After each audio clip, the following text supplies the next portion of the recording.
우리 조용히 묵상에 기도하심으로 12월 둘째 주일 예배 하나님께 드립니다.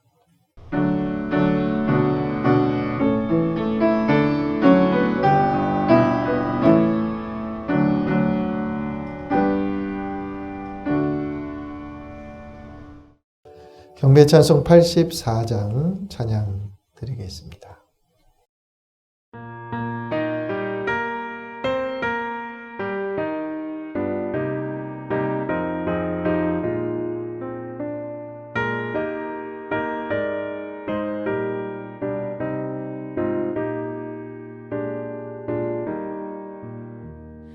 세상이 캄캄하여서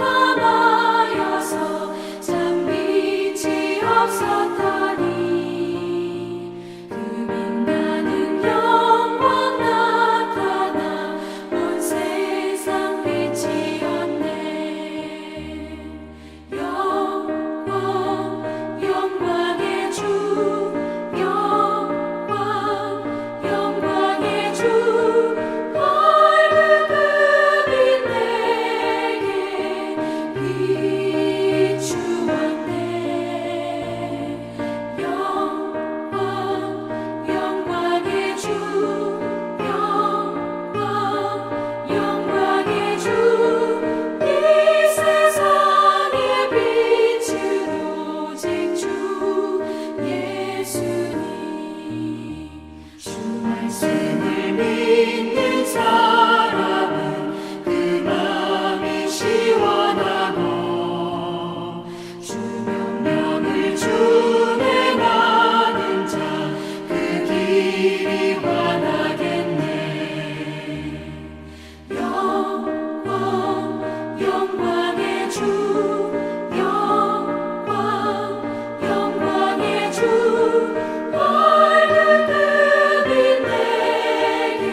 사도신경으로 우리의 신앙을 고백드립니다.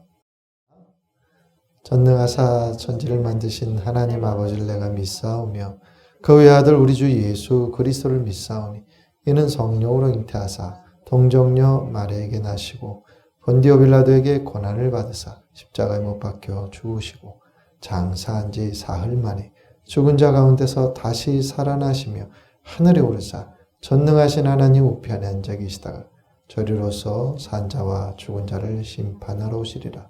성령을 믿사오며 거룩한 공예와 성도가 서로 교통하는 것과 죄를 사하여 주시는 것과 몸이 다시 사는 것과 영원히 사는 것을 믿사옵나이다. 아멘. 우리 성시교독은 교독문 117번입니다. 구주강림 세 번째 교독문입니다. 광야와 메마른 땅이 기뻐하며 사막이 백합화 같이 피어 즐거워하며 무성하게 피어 기쁜 노래로 즐거워하며 레바논의 영광과 갈멜과 샤론의 아름다움을 얻을 거니라. 그것들이 여호와의 영광 곧 우리 하나님의 아름다움을 보리로다. 너희는 약한 손을 강하게 하며 떨리는 무릎을 굳게 하며 겁내는 자들에게 이르기를 굳세어라 두려워하지 말라 보라 너희 하나님이 오사 보복하시며 갚아 주실 것이라. 하나님께서 너희를 도와주리라 하라. 그때 맹인의 눈이 밝을 것이며 못 듣는 사람의 귀가 열릴 것이며 그때 저는 자는 자식같이 될 것이며 말 못하는 자의 혀는 노래하리니. 이는 광야에서 물이 솟겠고 사막에서 시내가 흐를 것임이라.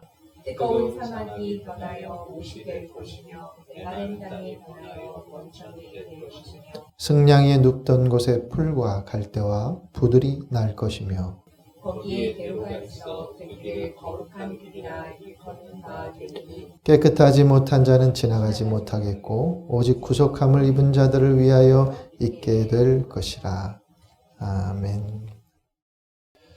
우리 예배를 위해서 기도드립니다. 하나님, 12월 둘째 주일 예배를 주님 앞에 드립니다. 예배 자리, 그 어느 자리든 주님 기억하여 주옵소서.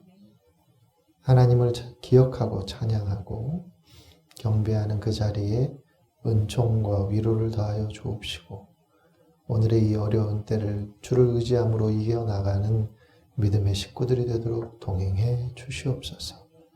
각 가정을 돌보시고 살피셔서 안전하게 지켜주시옵고 그 사업과 일터와 어떤 모든 거하는 자리를 주님이 지켜주시는 가운데 하나님 은혜로 믿음으로 이 시기를 견뎌내고 이겨내는 교우들의 삶이 되도록 꼭 도와주시옵소서. 서로 살피고 격려하고 도우며 이 어려움들 함께 극복해 나가도록 꼭 도와주시고 가정에서 예배드리는 모든 생명마다 하나님 이 시간 예배를 통해 위로하시고 격려해 주시는 은총을 누리게 하여 주옵소서. 처소에서 예배드리는 그 마음을 축복하시고 하나님을 기억하는 모든 가정 하나님이 기억해 주시옵소서. 각 가족들의 걸음걸음을 한 주간도 지켜주시고 또 특별히 결혼 예식을 거행하는 가정이 있습니다.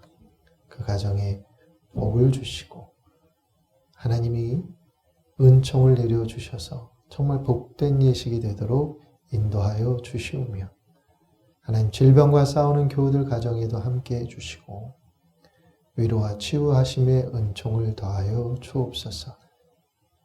예수 그리스도를 믿는 믿음으로써 승리하도록 모든 가정마다 주님의 임재를 허락하여 주시고 성령님 함께해 주시옵소서.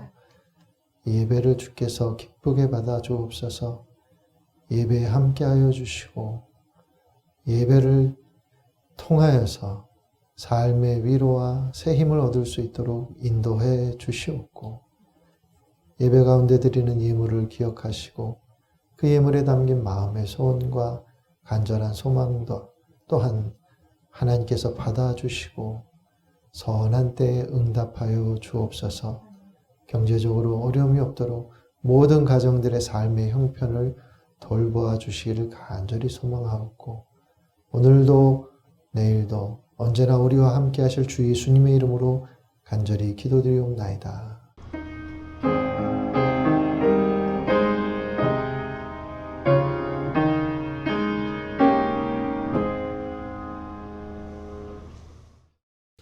우리 543장 찬송 부르시면서 준비한 예물 봉헌합니다.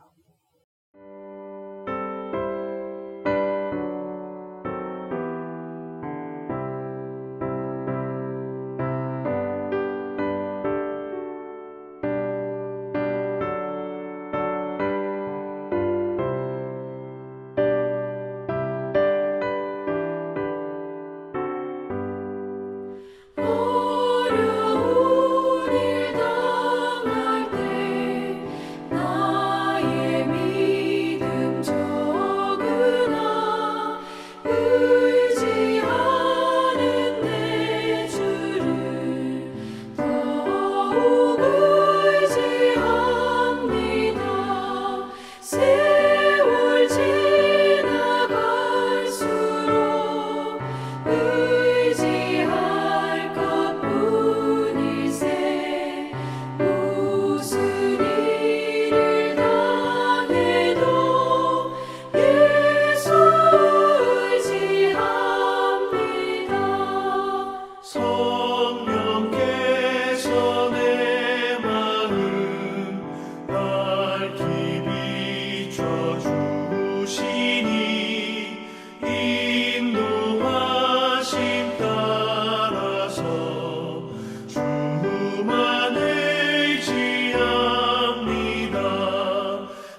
말씀 보시겠습니다.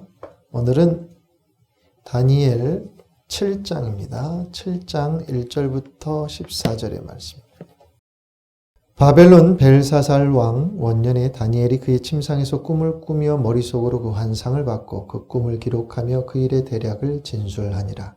다니엘이 진술하여 이르되 내가 밤에 환상을 보았는데 하늘에 네 바람이 큰 바다로 몰려 불더니 큰 짐승 넷이 바다에서 나왔는데 그 모양이 각각 다르더라.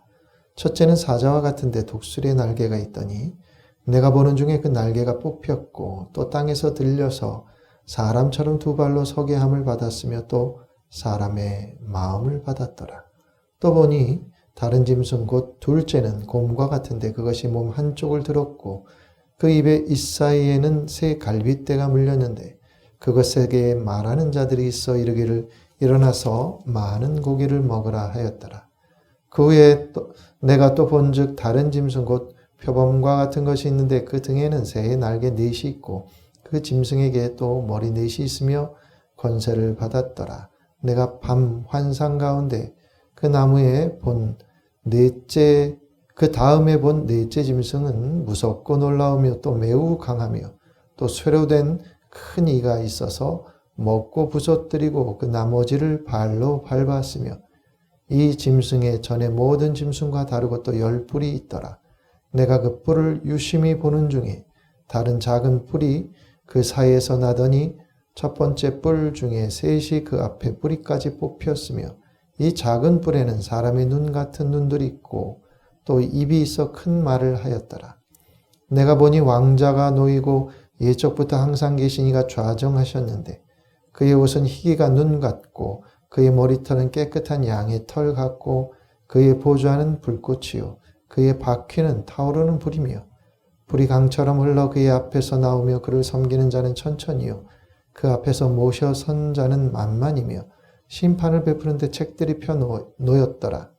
그때 내가 작은 뿔이 말하는 큰 목소리로 말미암아 주목하여 보는 사이에 짐승이 죽임을 당하고 그의 시체가 상한 바 되어 타오르는 불에 던져졌으며 그 남은 짐승들은 그의 권세를 빼앗겼으나 그 생명은 보존되어 정한 시기가 이르기를 기다리게 되었더라. 내가 또 밤 환상 중에 보니 인자 같은 이가 하늘 구름을 타고 와서 예적부터 항상 계신 이에게 나아가 그 앞으로 인도되매 그에게 권세와 영광과 나라를 주고 모든 백성과 나라들과 다른 언어를 말하는 모든 자들이 그를 섬기게 하였으니 그의 권세는 소멸되지 아니하는 영원한 권세요 그의 나라는 멸망하지 아니할 것이니라. 아멘. 할렐루야. 오늘도 우리 주님의 은혜가 여러분과 함께 하시기를 간절히 축원합니다. 오늘은 다니엘이 받은 환상의 말씀입니다. 좀 해석이 7장부터는 환상이라 좀 어려운 부분도 있고 또 다양한 해석들이 있지만 일반적인 의미에서 이 말씀을 전하려고 하고 다니엘서를 환상의 이야기들을 다 다루지 않고 오늘 말씀을 가지고 다니엘서를 마치려고 합니다.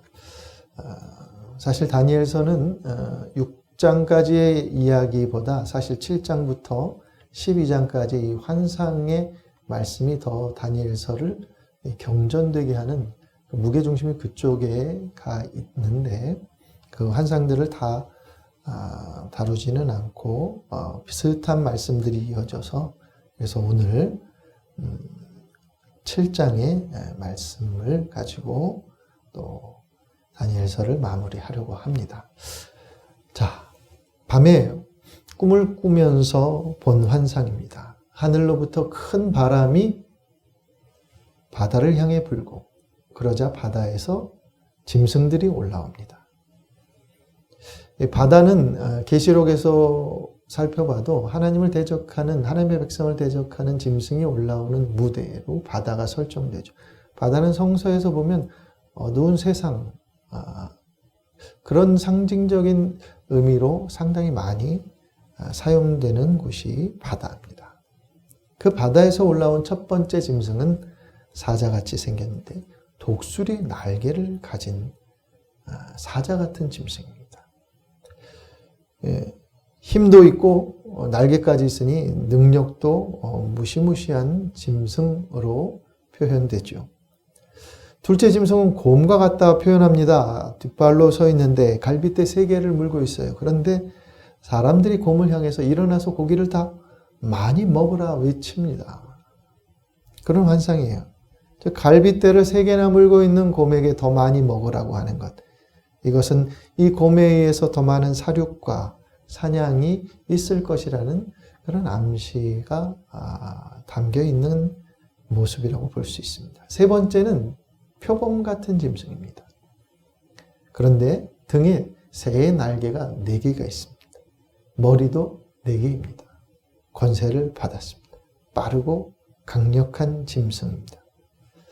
넷째 짐승은 어떤 모양인지 설명이 안 돼 있어요. 그런데 사납고 무섭게 생겼다고 기록하고 있고 쇠로 된 이빨을 가지고 있다고 말합니다. 먹이를 잡아먹고 으스러뜨리고 남은 것은 짓밟아 버린다. 이렇게 말합니다. 게다가 뿔이 10개가 있습니다. 그 뿔들 사이로 작은 뿔 하나가 나와서 3개의 뿔을 밀어내 버립니다. 새로 돋아난 뿔은 사람의 눈과 같은 것을 가지고 있고 입이 있어서 거만하게 떠듭니다. 이 넷째 짐승에 대한 설명이 앞의 것들보다 꽤 깁니다. 이 넷째 짐승은 하나님의 백성들, 이 유대, 이스라엘에 가장 큰 영향을 끼칠 것이기 때문에 이렇게 긴 설명을 하지 않았나 그렇게 해석해 볼 수 있습니다. 자, 그런 다음에 9절에 보면 이 짐승의 이야기들 뒤에 또 다른 존재가 나타납니다. 그런데 그 존재는 어떤 존재냐면 9절부터 쭉 이어져서 13절에 이 존재가 나타나죠. 9절에 나타난 것은 하나님에 대한 그러한 상징인 것 같은데 13절에 인자 같은 이가 나타납니다. 인자 같은 이가 나타나는데 그에게 옛적부터 9절에 등장한 그 옛적부터 계신 분이 인자 같은 사람에게 나라를 줍니다. 권세를 줍니다. 영광을 줍니다.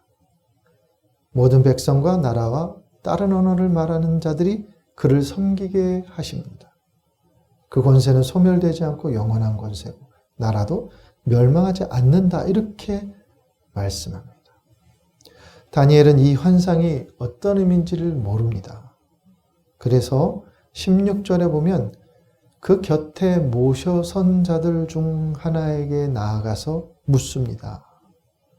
그랬더니 그 존재가 꿈의 의미를 설명해 줍니다.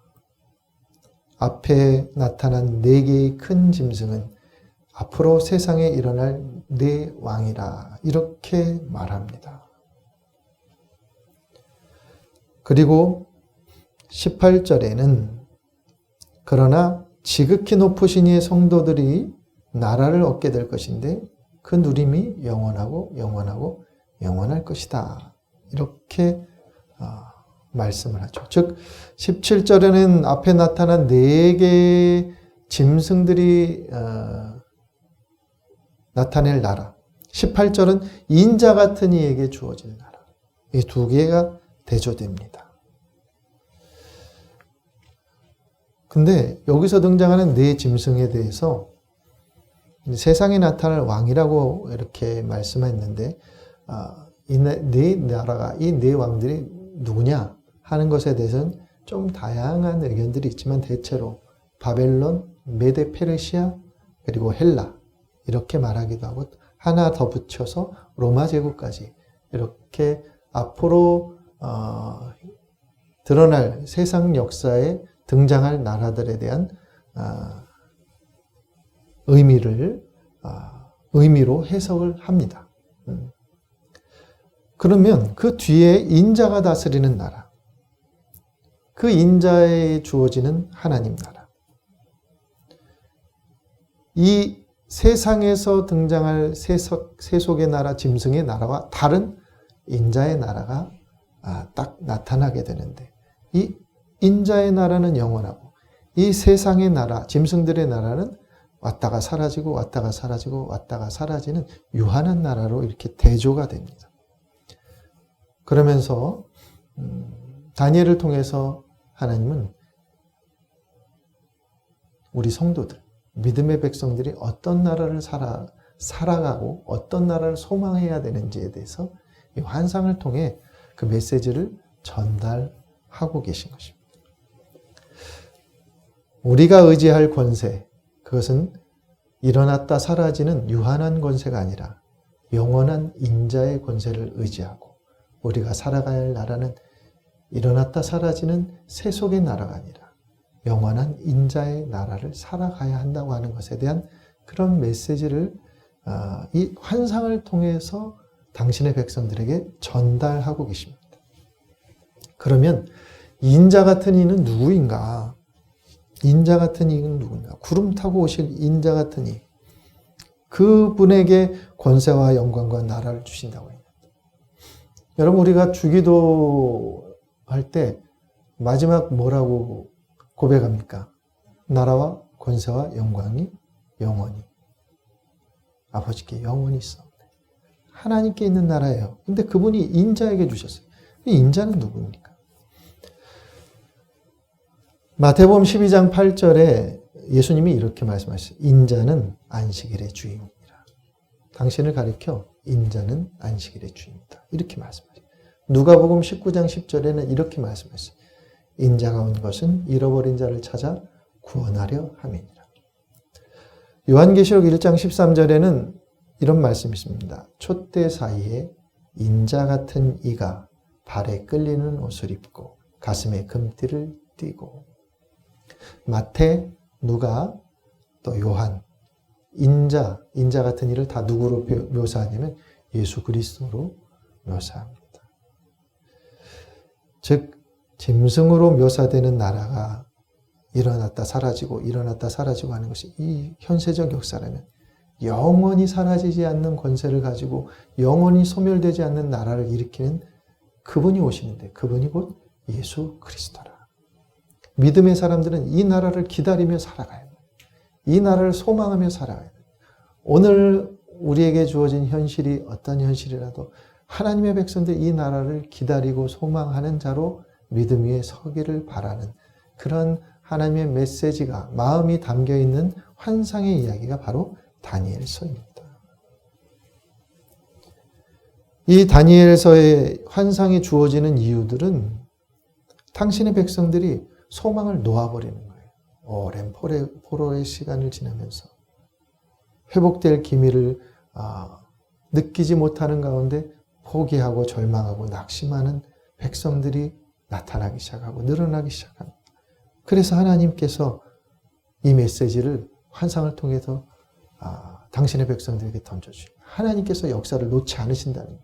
하나님이 역사를 주관하고 계시는데, 비록 세속의 나라가 크고 강한 나라들이 흥망성쇠를 이루지만 그 모든 나라들은 다 유한하고 사라질 나라예요. 오직 영원한 나라는 하나님이 일으키시고 하나님이 주시는 인자 같은 이에게 일어나는 그분이 일으킬 나라, 그분이 일으킬 권세만 영원하다고 하는 거예요.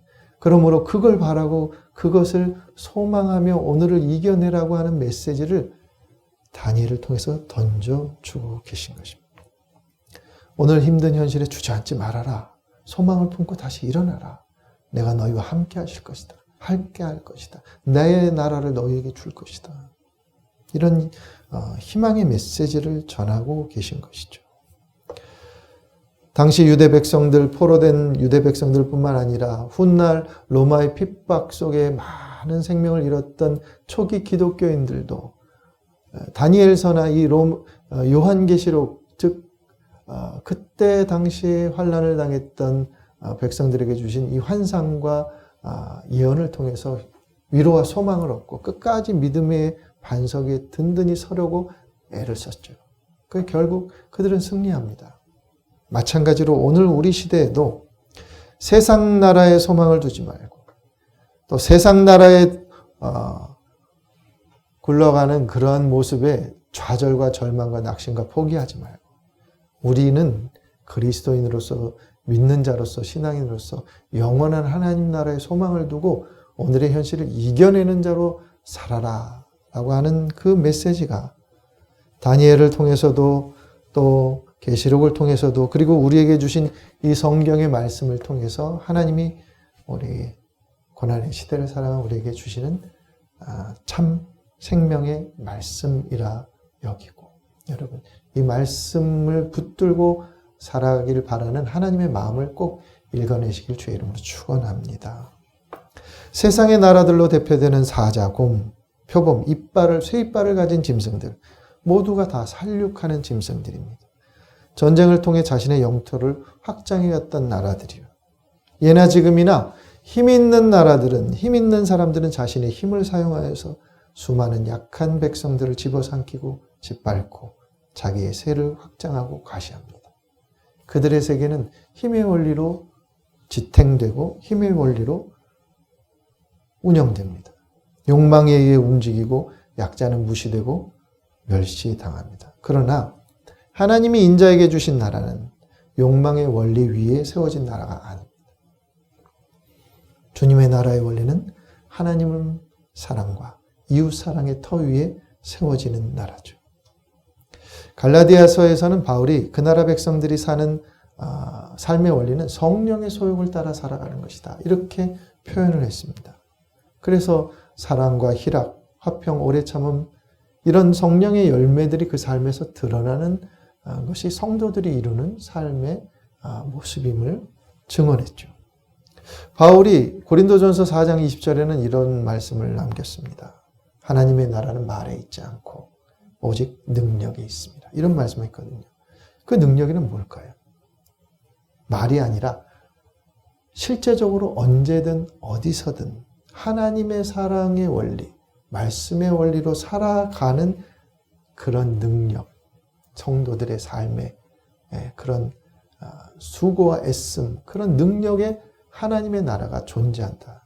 그러니까 우리가 환경에 의해서 상황에 의해서가 아니라 그런 것을 넘어서서 하나님 말씀 안에 하나님의 사랑의 원리로 살아가고자 할 때 하나님의 나라는 거기에 그 수고하는 그곳에 그 애쓰는 그곳에 부어지게 된다는 그러한 말씀인 것이죠. 여러분 그런데 그 능력이 누구에게 있습니까? 이런 능력 예수 그리스도를 구주로 고백한 교회와 성도들에게 이 능력이 있는 줄 믿습니다. 우리에게 있다는 거예요. 진짜 우리에게 있는가? 그렇습니다. 성경에서 말씀하신 예수님이 그런 말씀하신 적이 있는데 예수님이 하나님 나라에 대한 질문을 받으신 적이 있어요. 누가복음 17장 20절 21절에 보면 바리새인들이 하나님의 나라 어느 때 임합니까? 라고 물었을 때 예수님이 이렇게 대답하셨어요. 하나님의 나라는 볼 수 있게 임하는 것이 아니요. 또 여기 있다 저기 있다 하고도 못할 것이다. 하나님의 나라는 너희 안에 있느니라. 이렇게 말씀하셨어요. 하나님의 나라가 어디 있다고 말씀하시냐면 믿는 자들에게 있다는 거예요. 우리 안에 있다는 거예요. 교회 안에 있는 것입니다. 교회와 그 예수 그리스도를 구주로 고백하는 사람들의 모임 안에 있는 것이 하나님의 나라. 그러므로 우리가 욕망과 탐심의 원리로 살아가는 세상 나라를 살아가지 아니하고 말씀과 사랑의 법을 따라 살아내는 그 터전 위에 세워진 성령의 소욕을 따라 살아가는 그런 삶을 살아갈 때 우리 안에 부어지는 것이 하나님의 나라이고 주님의 나라입니다. 오직 성도들에게만 이 영원한 나라가 허락됩니다. 세상의 나라, 짐승의 나라는 어떠합니까? 7장 26절 우리가 읽진 않았지만 26절을 보면 이런 말씀이 있어요. 그러나 심판이 시작되면 그의 권세를 빼앗기고 완전히 멸망할 것이요. 짐승들의 나라, 세상의 나라는 심판을 받습니다. 그 악한 행위로 말미암아 하나님으로부터 심판을 받습니다. 비록 지금은 세상 나라가 건재해 보여도 자기 욕망을 채우며 사는 길이 그럴듯해 보여도 그렇게 살아가야 잘 사는 것처럼 보여도 거기에 흔들리지 말아라. 하나님은 한때, 두때, 반때를 지나 하나님이 정하신 때가 되면 반드시 그렇게 살아온 사람들, 그렇게 살아온 나라들을 심판하신다는 거예요. 우리는 믿음으로 기다리고 믿음으로 기다리며 주님의 나라를 살아내야 하는 사람들입니다. 우리는 성도들이고 성도들이 받을 나라는 세속의 나라, 짐승의 나라가 아닌 주님의 나라, 인자의 나라인 줄 믿습니다. 그렇게 믿음으로 살아가는 것이 진짜 승리하는 길이라는 거죠. 요한 1서 5장 4절에 보면 사도 요한이 이런 말씀을 남깁니다. 무릇 하나님께로부터 난 자마다 세상을 이기느니라. 세상을 이기는 승리는 이것이니 우리의 믿음이니라. 예수께서 하나님의 아들이심을 믿는 자가 아니면 세상을 이기는 자가 누구냐 하셨습니다.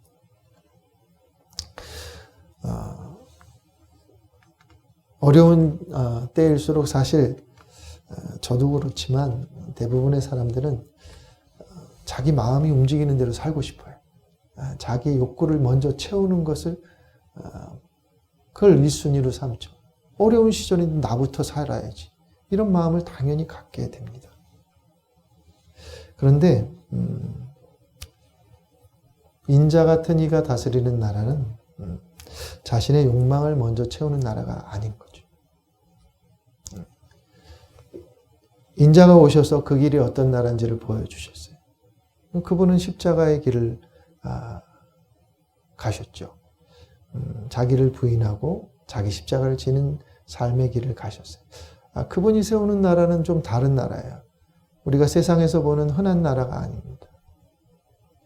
그런 의미에서 본다면 어려운 시기를 맞을수록 성도와 교회가 어디에 더 눈을 두고 어디에 더 힘을 집중해서 살아가야 할까? 오히려 성도는 시대가 어려울수록 더 가난한 이들, 더 약한 이들, 아픈 이들을 그들을 위해 돌보고 기도하는 그리스도의 마음으로 다가가는 그런 삶을 살아가야 거기서 하나님의 나라가 보여지고 하나님의 나라가 드러나지 않을까. 여러분 그게 교회가 가야 할 십자가의 길이고 또 이루어야 할 하나님 나라의 모습인 줄 믿습니다. 쉬운 길은 아닙니다. 우리 주변은 다 짐승의 나라를 살아가기 때문에 사실 그런 세태 속에서 우리가 하나님 나라를 살아간다는 것은 결코 쉬운 일은 아닙니다. 그러나 다니엘에게 천사가 마지막에 당부한 말씀이 있어요. 뭐냐면 12장 3절과 4절 그리고 12장 13절 다니엘서의 마지막 부분입니다. 거기에 뭐라고 당부하냐면 이렇게 말씀합니다. 지혜 있는 자는 궁창의 빛과 같이 빛날 것이요 많은 사람을 옳은 대로 돌아오게 한 자는 별과 같이 영원토록 빛나리라. 다니엘아 마지막 때까지 이 말을 간수하고 이 글을 봉함하라. 많은 사람이 빨리 왕래하며 지식이 더하리라. 이렇게 말씀하십니다. 지혜란 무엇입니까? 하나님을 아는 지식을 말합니다. 옳은 대로 돌아오게 한 자, 이게 무슨 의미일까요? 사람들이 절망하면서 낙심하면서 그냥 세상 사는 대로 살아가기를 그렇게 그냥 짐승의 나라, 세상의 나라, 다른 사람들이 살아가는 삶의 방식 따라 살아가려고 하고 하나님의 길을 포기하고 믿음의 길을 포기하려고 할 때 그렇게 하지 말아라. 믿음을 가져라. 우리는 하나님의 사람이니 굳건하게 믿음 위에 서 있어야 한다. 하나님께서 함께 하실 것이다. 하나님께서 함께 하실 것이다.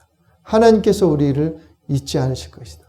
이렇게 격려하면서 그 믿음의 길로 가게 한 사람들. 그 사람들이 영원토록 별과 같이 빛날 것이다. 이렇게 말씀하고 계신 거예요. 여러분, 많은 사람이 빨리 왕래하며 아주 복잡하게 왔다 갔다 하며 지식이 더해질 거라는 거예요. 하나님을 알지 못하는 지식. 이 지식은 다른 지식입니다. 하나님을 아는 지식과 다른 거예요. 세상의 지식. 어떤 곳에서는 이 지식을 악으로 번역을 하기도 합니다. 70인역에서는 이 지식을 악으로 번역했습니다. 악이 더하리라. 우리가 살아가는 얼마나 많은 이야기들과 또 잘 사는 성공의 길, 얼마나 많은 지식들이 쏟아집니까? 세상은 점점 더 악이 더 풍성해지고 더 정말 충만해지는 그런 시대를 우리가 겪어가고 있어요. 그런 시대에 여러분, 하나님을 찾으려고 하는 사람들 찾기가 참 힘들죠. 그런데 마지막 때까지 이 말을 간수하고 이 말을 봉하고 그때 이 말씀으로 세상 사람들이 다시금 믿음의 소망을 붙들고 하나님을 바라보고 이겨낼 수 있도록 하라고 하는 이 천사의 권면이 다니엘에게 주어진다고 하는 것은 우리에게 지금 이 말씀을 붙들고 살아가라는 의미와 같은 거예요. 마지막 13절에 이렇게 또 한 번 당부합니다. 너는 가서 마지막을 기다려라. 이는 내가 평안히 쉬다가 끝날에는 내 몫을 누릴 것임이라. 그런데 원문의 의미를 살펴보면 마지막을 기다리라 보다 끝까지 가라 라고 하는 것으로 해석하는 것이 옳다는 거예요. 실제로 원문을 살펴봐도 가라, 끝까지 이렇게 돼 있어요. 끝까지 가라. 끝까지 믿음을 붙들고 하나님을 신뢰하는 길로 가라고 우리에게 말씀합니다. 다니엘의 시대에도 많은 이들이 포기하고 싶었어요. 로마 시대에도 많은 이들이 믿음을 포기하고 싶었어요. 그래야 살 것 같으니까. 그러나 하나님은 말씀하십니다. 끝까지. 내 백성들아 끝까지 믿음 위에 서라. 끝까지 인자의 나라를 살아가라. 그리하면 평안히 쉬고 하나님이 주실 몫을 누릴 것이다. 오늘 우리 시대에 우리 성도들에게 필요한 것이 뭘까? 신실하고 흔들림 없는 믿음으로 하나님을 바라보고 그리고 신실하게 세상을 돌보는 것입니다. 영원한 나라는 오직 그리스도 안에만 있다고 하는 것을 우리가 항상 기억할 수 있길 주의 이름으로 축원합니다. 우리 모두 믿음의 한계를 갈 수 있도록 오늘도 예수 그리스도께 그 힘을 얻기를 간구하고 기도하고 여러분, 저와 여러분 정말 어려운 때를 보내고 있는데 끝까지 포기하지 않고 하나님을 신뢰하면서 우리 승리할 수 있기를 주의 이름으로 간절히 축원합니다. 기도하겠습니다. 하나님, 믿음을 포기하고 싶을 때가 있었고 하나님이 진짜 계신가 마음이 흔들릴 때도 있습니다. 다니엘 시대 때도 그랬고 로마의 핍박을 받던 그리스도인들도 그리 흔들렸던 때가 있습니다. 오늘 이 코로나의 위기 속에 참 어려운 시기를 보내는 우리의 교인들도 어쩌면 그런 마음의 흔들림이 있을지도 모르겠습니다. 그러나 다니엘을 향해서 주신 말씀, 끝까지 가라, 마지막을 기다려라, 영원한 나라를 바라보라, 인자 같은 이에게 주신 그 나라, 그 권세를 소망하고 붙들고 살아가라고 우리에게 주신 이 말씀을 하나님 우리가 마음에 새기게 하여 주시고 그 새김으로 이기게 하여 주시옵소서. 세상을 이기는 믿음 안에 우리 모두가 서게 되기를 소망하며 주 예수 그리스도의 이름으로 간절히 기도드리옵나이다. 아멘. 교회 소식을 전합니다. 오늘 교회에서는 예배 중에 당회를 간략하게 진행할 예정입니다. 우리 권순아 권사님의 딸 이효순 양의 결혼 예식이 이번 주 토요일 오전 10시 반에 MJ 컨벤션 5층 파티 볼룸에서 있습니다. 여러분 함께 격려해 주시고 축복해 주시기를 부탁을 드립니다. 마스크 후원을 받습니다. 계속 광고 중인데 여러분들 마스크를 또 여분의 마스크 있으시면 필요한 곳에 보낼 터이니 많이 후원해 주시면 감사하겠습니다. 그리고 다음 주부터 2주간은 전교인 가정예배로 온라인으로 드립니다. 각자의 삶의 자리에서 또 진실되게 예배의 자리를 잘 지켜가시기를 주의 이름으로 부탁을 드리겠습니다. 계속 코로나의 종식을 위해서 또 이 사태가 잘 진정될 수 있도록 여러분 모두가 기도하고 계신 줄 아는데 더 많이 함께 기도했으면 좋겠습니다. 다른 계획들은 주거를 참조하시길 바랍니다.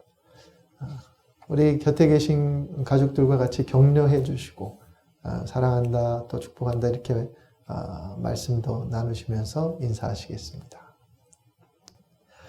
찬송 546장 부르시고 예배를 마치겠습니다. 축도로 예배를 마칩니다.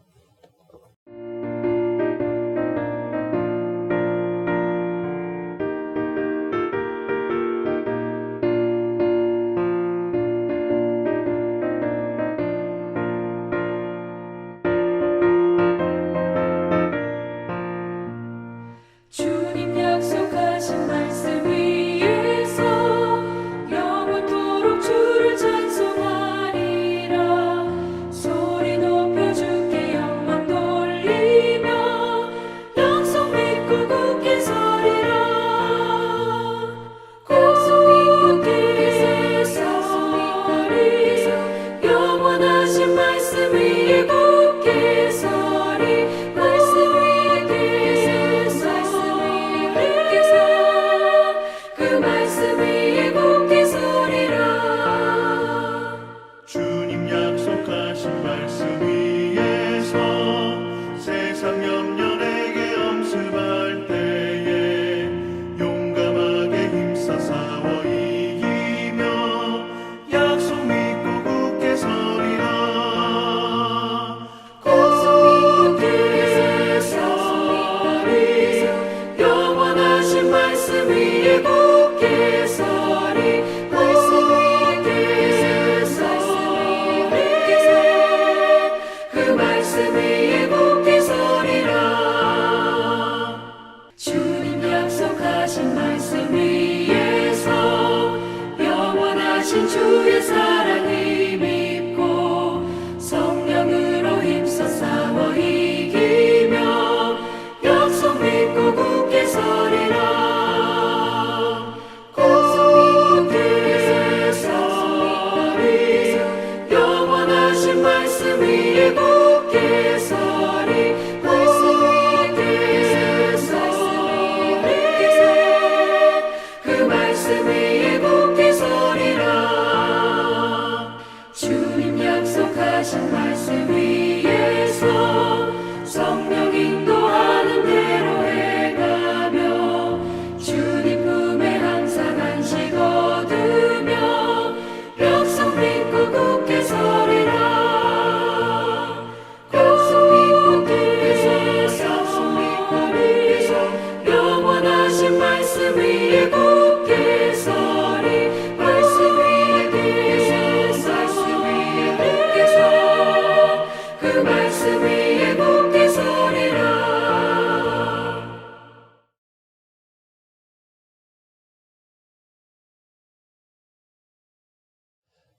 기도하겠습니다.